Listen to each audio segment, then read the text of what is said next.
Hi అండి అందరికీ. ఈరోజు మనం 2022లో 13 డేట్న మనకి సెక్షన్ 2లో వచ్చినటువంటి క్వశ్చన్ పేపర్ని పూర్తి వివరంగా మీకు ఆన్సర్స్ ఎలా వస్తాయని చెప్పేసి మీకు పూర్తి వివరంగా ఈరోజు అందించబోతున్నాను. 13 అలాగే 16 కూడా 16 సెక్షన్ 1లో ఉన్నటువంటివి అనమాట. విత్ ఆన్సర్స్ ఎలా వస్తాయని చెప్పేసి మీకు ఎక్స్ప్లెయిన్ చేయబోతున్నాను. ఇక్కడ ఫస్ట్ బిట్ మనం చూసుకుందాం. ఫస్ట్ బిట్లో మనకి అందరికీ చిన్నప్పటి నుండి తెలుసండి, ఆరోహణ క్రమం అనేది ఎలా రాయాలో అందరికీ తెలుసు. ఫస్ట్ బిట్ చూడండి, 3 సంఖ్యలు ఇచ్చారు, దాని యొక్క ఆరోహణ క్రమం అన్నారు. ఆరోహణ క్రమం అనగానే మనం ఎలా రాయాలి? చిన్న సంఖ్య నుండి పెద్ద సంఖ్యకి రాయాలి. ఇందులో మనకు వచ్చినటువంటి చిన్న సంఖ్య ఏది? మనకి పూర్ణాంకాలలో ఏదైతే పెద్ద సంఖ్య ఉంటుందో అది చిన్న సంఖ్యగా తీసుకుంటాం. నెక్స్ట్ పూర్ణాంకాలే ఫస్ట్ కంప్లీట్ చేసేయాలి. చిన్న సంఖ్య అనగానే పూర్ణాంకాలు, తర్వాత 0 ఉంటే 0 చేస్తాం. నెక్స్ట్ పెద్ద సంఖ్య 5. ఇదే మనకి ఆన్సర్ అవుతుంది. Option 4 is right answer. Next one, సాపేక్ష ప్రధానాంకాల యొక్క జత. సాపేక్ష ప్రధానాంకాలు అంటే ఒకటి. సాపేక్ష ప్రధానాంకాలకు ఇంకో పేరు ఏంటంటే పరస్పర ప్రధాన సంఖ్యలు అంటారు, పరస్పర ప్రధానాంకాలు అంటారు. అంటే ఒకటి తప్ప మిగతా ఎటువంటి కారణాంకం కూడా ఆ రెండింటి సంఖ్యల మధ్యన ఉండకూడదు.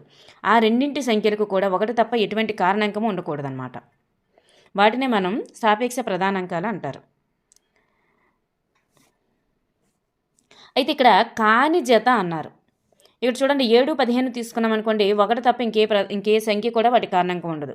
ఇక్కడ 12, 49 తీసుకున్నా అంతే. కానీ ఇక్కడ కాని జత అన్నారు. చూడండి, ఇక్కడ 12, 21 తీసుకున్నాం అనుకోండి, దీని యొక్క కారణాంకం ఒకటి కాకుండా అంటే ఏ టేబుల్లో వస్తాయని అర్థం. 1వ టేబుల్లో తప్ప ఇంకే టేబుల్లో కూడా ఆ రెండు ఒకే టేబుల్లో రాకూడదని అర్థం. 12, 21 చూస్తే 3వ టేబుల్లో మనకు వస్తుంది. 1వ టేబుల్లో కాకుండా మనకి 3వ టేబుల్లో కూడా మనకు వస్తుంది. అందువల్ల మనకి ఇది సాపేక్ష ప్రధానాంకాల జత మాత్రం కాదు. ఈ 18, 23 కాకుండా 18, 23 కూడా మనకు 1వ టేబుల్లో తప్ప ఇంకెక్కడ కూడా మనకి అది కనిపించదు. అర్థమైందండి? నెక్స్ట్ వన్ చూడండి, ద వాల్యూ ఆఫ్, దీని యొక్క విలువ కనిపెట్టమన్నారు. విలువ కనిపెట్టేటప్పుడు ఏం చేయాలంటే ఇక్కడ ముందు గుర్తులు ఉన్నాయి చూడండి, ఆ గుర్తుల్లో ప్లస్ గుర్తులు ఉన్నవన్నీ ముందు ఒక దగ్గర వేయండి. 23.5 అలాగే 35.4 ఈ రెండు ముందు ఎడిషన్ చేసేయండి. ఎడిషన్ చేస్తే మనకి ఎంత వస్తుంది? ఇక్కడ 58.9 వస్తుంది అనమాట. ఈ మైనస్లో ఉన్నవి ఎడిషన్ చేయండి. -27 -17 ఈ రెండు ఎడిషన్ చేస్తే -44 వస్తుంది. ఈ ప్లస్ విలువలో నుంచి మైనస్ విలువ అనేది తీసివేసేయాలి. 58.9లో నుంచి ఈ మైనస్ని తీసివేసిస్తే మనకి ఎంత వస్తుంది టోటల్ అంటే అప్పుడు 14.9 అనేటటువంటి ఆన్సర్ వస్తుంది. మీకు తెలుసు కదా, దీన్ని తీయడం తెలుసు కదా. 58.9లో నుంచి -44 అనేది తీసివేసేయాలన్నమాట. 44, 58లో నుంచి 44 తీయండి, 14 వస్తుంది. 0.9 అంతే ఆన్సర్. అర్థమైంది కదండి? నెక్స్ట్ వన్, ఒక గడియారంలో నిమిషాల ముళ్ళు పొడవనేది చూడండి, ఒక గడియారం వేసేద్దాం. ఇందులో ఒక నిమిషాల ముళ్ళు ఉంది. నిమిషాల ముళ్ళు పొడవు ఎంత ఉందండి? 15 సెంటీమీటర్లు ఉందంట. అయితే ఈ ముళ్ళు కొన ఉంది కదా, ఈ ముళ్ళు కొనంట గంటలో ఎంత దూరం పోతుందో అన్నాడు. నిమిషాల ముళ్ళు గంట అవ్వాలంటే ఎంత తిరగాలండి? గంట అంటే ఒక చుట్టూ తిరిగేస్తుంది. నిమిషాల ముళ్ళు అనేది ఒకసారి చుట్టూ తిరిగిందంతా ఒక గంట అయినట్లు లెక్క. సో ఇక్కడ ఒక చుట్టూ తిరిగేసింది అంటే ఇక్కడ ఇది ఏ ఆకారంలో ఉంది? వృత్తాకారం. ఒక చుట్టూ తిరిగిందంటే వృత్తం యొక్క మొత్తం చుట్టుకొలత అని అర్థం. వృత్తం యొక్క చుట్టుకొలతకి సూత్రం ఏంటి? 2πr. 2πr అంటే 2, π అంటే 22/7, r అంటే ఇక్కడ r ఎంత ఇచ్చారు? వ్యాసార్థం. వ్యాసార్థం ఎంత? ఈ నిమిషాల ముళ్ళు పొడవే వ్యాసార్థం 15. అప్పుడు మనం చూడండి 22/7 15. ఇప్పుడు మొత్తం చేయండి. మొత్తం మీదంతా మనం గురించినట్లయితే ఎంత వస్తుందంటే మనకి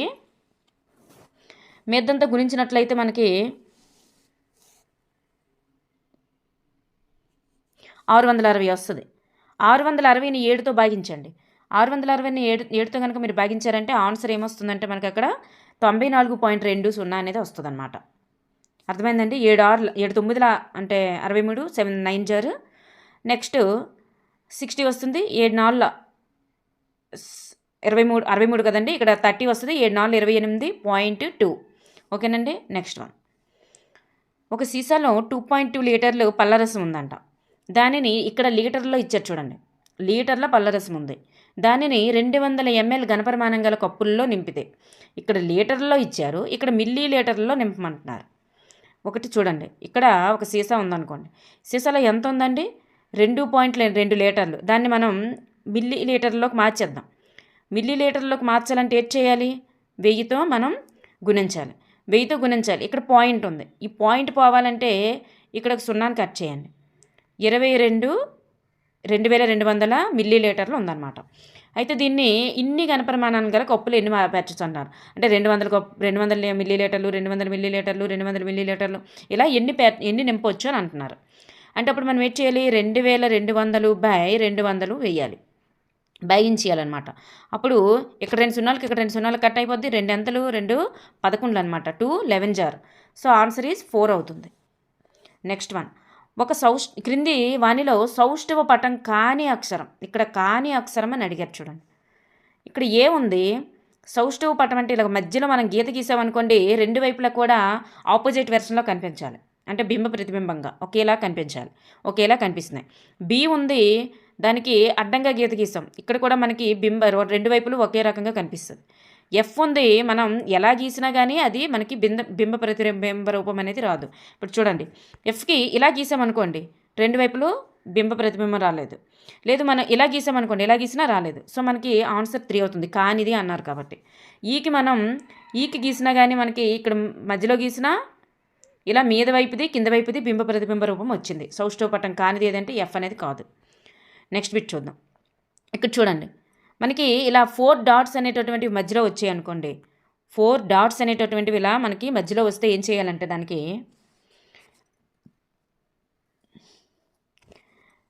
ఇలా తీసుకోవాలండి, ఇలా తీసుకోవాలి. ఏడీ ఈక్వల్స్ టు బీసీ అవుతుంది. ఏడీ ఈక్వల్స్ టు బీసీ అని తీసుకోవాలి. అప్పుడు మనం ఎక్స్ వాల్యూ కట్టడానికి అవుతుంది. ఇప్పుడు ఏడీ ఈక్వల్స్ టు బీసీ అంటే ఇది ఏ, ఇది బి, ఇది సి, ఇది డి అనుకున్నాం అనమాట. AD equals to BC. AD equals to BC చేసిన తర్వాత మనకి చూడండి, ఇక్కడ ఏమవుతుంది? ఏడీ అంటే 50 × x, 50x equals to BC ఎంత అవుతుంది? ఇది 2 and 1/3 అంటే దాన్ని అపక్రమ బెన్నలోకి మారిస్తే 7/3 అవుతుంది. 7/3 × 21 అనమాట. సో 3 1 3 7 21. ఇక్కడ ఎంత ఉంది అప్పుడు? 50x equals to 49. x equals to 49/50 అనమాట ఆన్సర్. ఎందుకంటే ఇక్కడ 50 గుణిస్తుంది, అవతలికి వెళ్తే భాగిస్తుంది కాబట్టి. ఇక్కడ ఎక్స్ని మార్చేటప్పుడు ఎక్స్ని అవతలు ఉంచుకొని 50ని అవతలకు పంపిస్తే మనకి answer option 3 is right answer. ఓకేనండి. నెక్స్ట్ వన్ చూడండి, ఇక్కడ x⁴m⁴n రూపంలో ఉన్నాయి. దీన్ని ఎలా మార్చవచ్చు మనం? x⁴mn రూపంలో మార్చవచ్చు. సో ఇక్కడ చూడండి, xmn మైనస్ ఎంపీ, అలాగే xnp minus NM, xpm minus PN. ఇలా అంటే ఇక్కడ నేను ఏం చేశాను? ఈ ఎంతో ఈ రెండింటిని గుణించాను. ఎంఎన్ ఎంపిఈ అలా గుణించారనమాట. ఈ గుణించినప్పుడు చూడండి, కిందన అప్పుడు గుణించినప్పుడు ఈ కిందన ఏమున్నాయి? అన్నీ కూడా చూడండి, ఇక్కడ మనకి కిందన ఏమున్నాయి? కిందన అన్నింటికీ ఎక్స్లే ఉన్నాయి. కిందన భూములు అన్నింటికీ సమానంగా ఉన్నాయి. భూములు సమానంగా ఉన్నప్పుడు మనం మీదవి ఏం చేయాలి? మీదవన్నీ కూడా కలిపియాలన్నమాట. మీదవన్నీ కూడా కలిపియాలి. ఇప్పుడు మళ్ళీ చెప్తాను చూడండి, నెక్స్ట్ స్టెప్ చెప్తాను.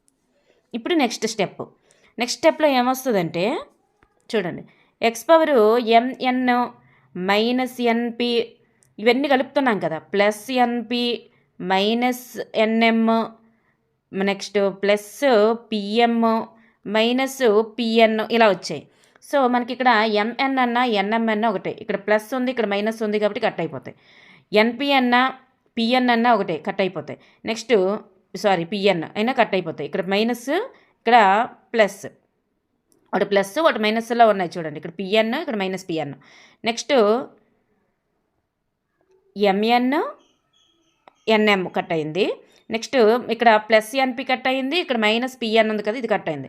నెక్స్ట్ ఇది ఎంపీ అనమాట, ఇది ఎంపీ కట్ అయిపోద్ది. నెక్స్ట్ మైనస్ ఇక్కడ పిఎం కూడా కట్ అయిపోద్ది. ఇలా మనకి అన్నీ కూడా కట్ అయిపోతాయి అన్నమాట.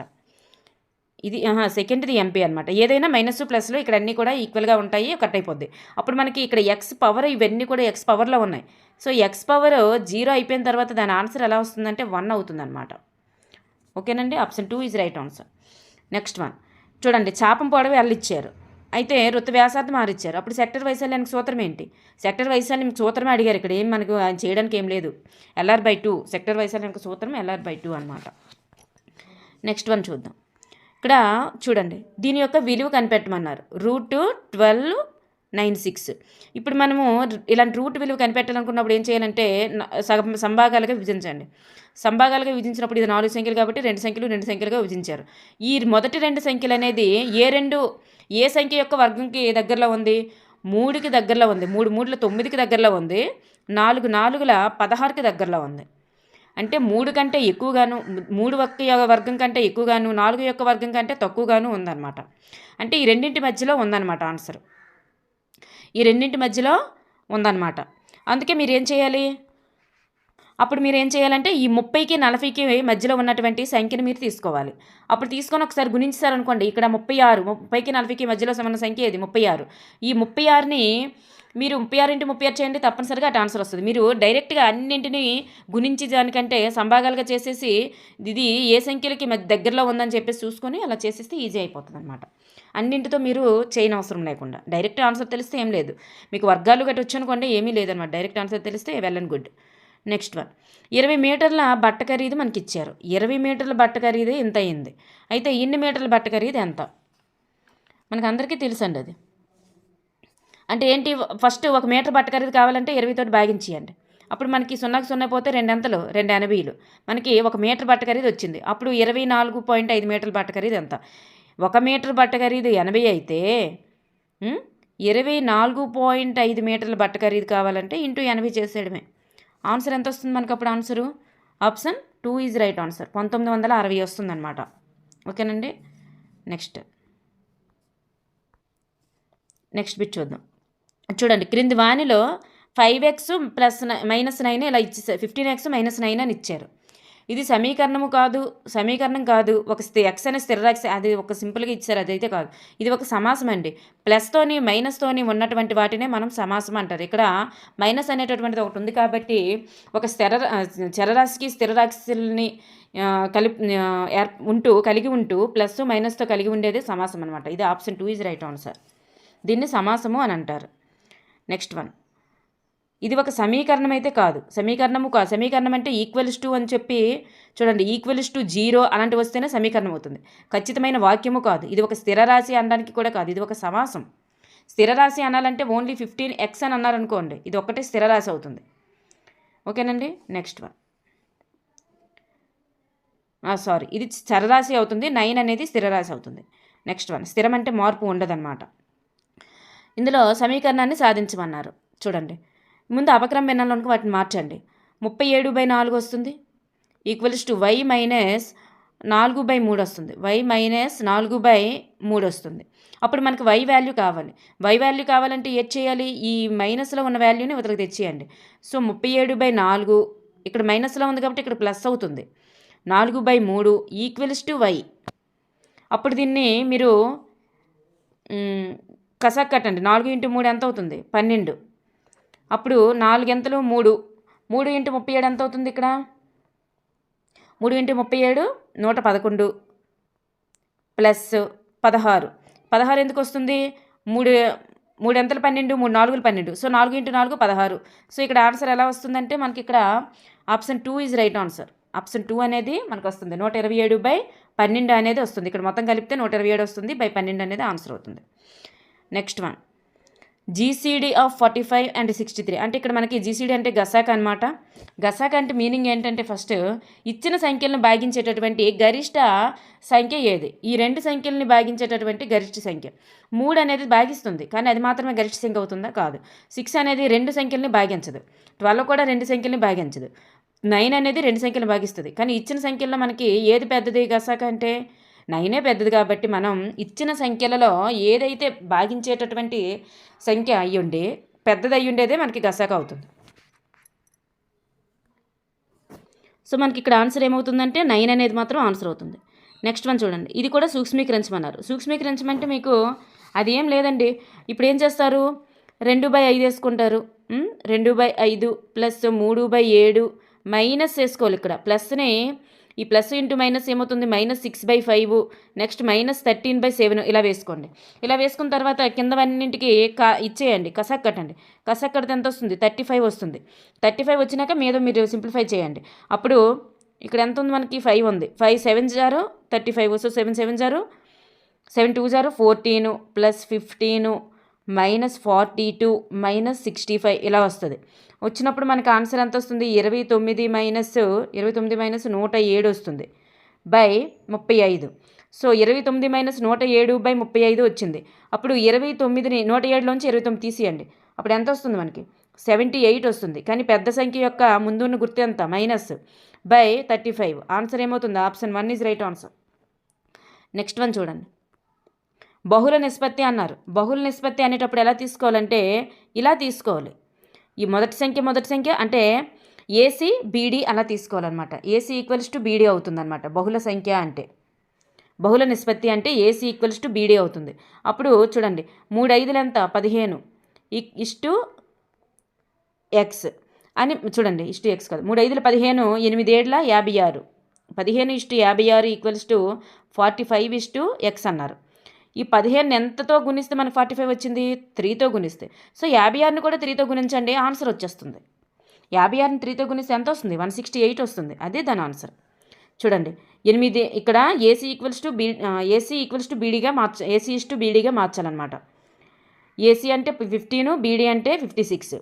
ఓకేనండి. సో మనకి అది అనేది బహుళ నిష్పత్తి అంటే ఈ బహుళ నిష్పత్తి దీనికి సమానం అవుతుంది అనమాట, 45:xకి. అలా కట్టేయడమే. నెక్స్ట్ వన్, ఒక త్రిభుజంలో 2 కోణాలు ఇచ్చారు. మూడవ కోణం ఎంత అన్నారు. ఒక త్రిభుజంలో 3 కోణాలు మొత్తం ఎంత అండి, ఒక త్రిభుజంలో 3 కోణాలు మొత్తం కలిపి 180 డిగ్రీలు. ఇక్కడ మనకు ఆల్రెడీ 2 కోణాలు ఇచ్చేసారు, మొత్తం మనకి 180 వచ్చేయాలి. 2 కోణాలు ఎంత అయినాయి, ఇక్కడ 146 అయిపోయి మనకి ఇంకో 146 అయ్యాయి. ఇంకో కోణం ఎంత అయితే 180 అవుద్ది, ఇంకో కోణం 34 డిగ్రీలు అయితే అక్కడ 180కి సెట్ అయిపోద్ది. నెక్స్ట్ వన్ చూడండి, ఇక్కడ 60 సెంటీమీటర్లు 40 సెంటీమీటర్లు 30 సెంటీమీటర్లు ఎత్తు కలిగినటువంటి మూత కలిగిన పెట్టె అన్నారు. మూత కలిగిన పెట్టె అని అన్నారంటే అది ఎప్పుడూ కూడా మనకి ఘనము అని గుర్తుపెట్టుకోండి. ఘనము అని గుర్తుపెట్టుకోండి, అప్పుడే మీరు అది చేయగలుగుతారనమాట. సమ్ము ఘనమని గుర్తుపెట్టుకుంటే మీరు సమ్ అనేది చేయగలుగుతారు. ఇక్కడ మనకి ఏమన్నారు, పెట్టె యొక్క బాహ్యతలము రంగు వేయుటకు ఇంత ఖర్చు. చూడండి, ఒక 20 చదరపు సెంటీమీటర్లకు 50 పైసల చొప్పున ఖర్చు అయిందని. అయితే 20 సెంటీమీటర్లకు 50 పైసల చొప్పున ఖర్చు అయితే మొత్తం బాహ్యతలం అంతటికి రంగు వేయడానికి ఎంత ఖర్చు అవుతుంది అన్నారు. 20 చదరపు సెంటీమీటర్లకు అంత ఖర్చు అయితే మరి మొత్తం రంగు వేయాలంటే ఎంత ఖర్చు అవుద్ది అని అంటున్నారు. అప్పుడు మనము సంపూర్ణ తల వైశాల్యం కట్టాలి. సంపూర్ణ తల వైశాల్యానికి సూత్రము 2 × LB + BH + LH. ఆ సూత్రం వేయండి.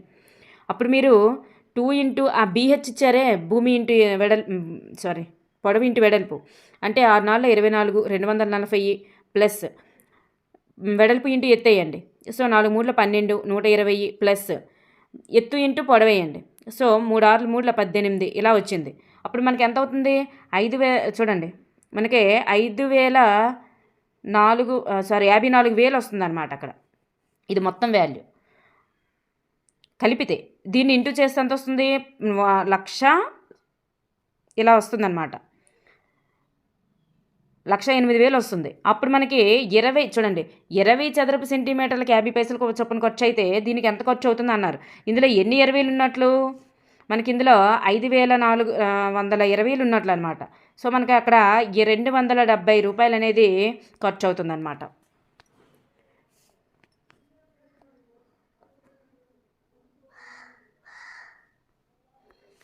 నెక్స్ట్ వన్, అంటే ఇక్కడ మనం ఏం చేయాలంటే ఇక్కడ చదరపు సెంటీమీటర్లో ఉన్నదాన్ని చూడండి, చదరపు సెంటీమీటర్లో ఉంది కదండి. చదరపు సెంటీమీటర్లో ఉన్నదాన్ని మనం రూపాయల్లోకి మార్చాలి. చదరపు సెంటీమీటర్లు అంటున్నాను, ఇక్కడ పైసల్లో ఉన్నదాన్ని మనము రూపాయల్లోకి మార్చాలన్నమాట. చివరిలో మనకి పైసలు మాత్రం 27,000 పైసలు వస్తుంది. 27,000 పైసలు వస్తుంది. దాన్ని మనం రూపాయల్లోకి మారిస్తే 270 రూపాయలు వస్తుంది అనమాట. నెక్స్ట్ వన్, ఇది చూడండి, ఒక వ్యక్తి 2 సైకిళ్ళను ఒక్కొక్కటి 3,000 చొప్పున అమ్మాడు. అక్కడ అమ్మాడు అనేటటువంటి వర్డ్ వచ్చింది చూడండి. అమ్మాడు, మొదటి దాన్ని 20% లాభానికి, రెండవ దాన్ని 20% నష్టానికి అమ్మిన మొత్తం మీద అతనికి లాభమా నష్టమా ఎంత శాతం అని అన్నారు. అంటే అక్కడ అమ్మిన వేళ ఇచ్చారు కాబట్టి మనం ఎప్పుడైనా అమ్మిన వేళ ఇచ్చేటప్పుడు ఏం చేయాలంటే నష్ట శాతం వస్తుందని గుర్తుపెట్టుకోండి. నష్ట శాతం వస్తుందని గుర్తుపెట్టుకోండి. ఇక్కడ 20/20/100 వేసేయడమే. ఇక్కడ రెండు ఈక్వల్గా ఇచ్చేటప్పుడు 20/20/100 అని వేసేయడమే. అప్పుడు ఎంత అవుతుంది? 400/100. సో మనకి ఎక్కడ ఎంత వచ్చింది? 40% నష్టం. 4% నష్టం. నష్ట శాతం అమ్మాడు అని వస్తే నష్ట శాతం వస్తుందని తెలుసుకోవాలన్నమాట. నెక్స్ట్ వన్, వీటి సంఖ్యల యొక్క మధ్యగతం అన్నారు. ఫస్ట్ మధ్యగతం కావాలంటే ఫస్ట్ దాన్ని ఆరోహణ క్రమంగానే అవరోహణ క్రమంగానే ఏదో ఒకటి మార్చండి. ఇక్కడ 3.1, నెక్స్ట్ 3.1, 3.2, 3.3, నెక్స్ట్ 3.5, 3.7, 3.8 ఇలా మార్చాం. అయితే సమానంగా అటు సగము ఇటు సగము తీసేయండి.